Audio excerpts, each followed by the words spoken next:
এখন পরীক্ষার সিজন চলছে, মাধ্যমিক গেল, এবার উচ্চ মাধ্যমিকের পরীক্ষা। তা আমি না কথা বলছি মাধ্যমিক নিয়ে না উচ্চ মাধ্যমিক নিয়ে, আমি কথা বলছি ক্লাস 3 একটা বাচ্চা মেয়ের ড্রয়িং পরীক্ষার কথা।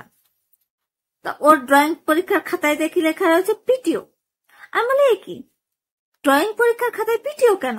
তা ওর মা বলছে ওর ম্যাম বলে দিয়েছে উত্তর যদি এক পৃষ্ঠায় শেষ না হয় পরের পৃষ্ঠায় যাওয়ার জন্য পিটিও লিখতে। ভালো কথা। ও দেখি পুরো পেজ জুড়ে একখানা পেল্লাই বিড়ালের সাইজের বিড়াল এঁকেছে। এবার বিড়াল তো এঁকেছে, তার লেয়াস কোথায় যাবে? ওই লেয়াস তো আর ওই পৃষ্ঠায় আটেনি, তাই পিটিও লিখে পরের পৃষ্ঠায় লেজ এঁকেছে। ওরে ভাগ্যিস হাতি আঁকতে দেয়নি, আর যদি হাতি আঁকতে দিত তাহলে ওই হাতি সাইজের পৃষ্ঠা কোথায় পেত? এই দুনিয়ায় তো তৈরি হয়নি।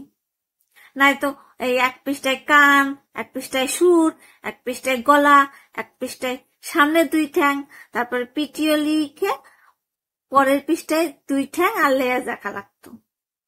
কারণ হাতি যতই বড় হোক হাতির লেজ কিন্তু এইটুকুনি। ভাবা যায় এরম বুদ্ধি মনে হয় লিওনার্দো ভিঞ্চিরও ছিল না।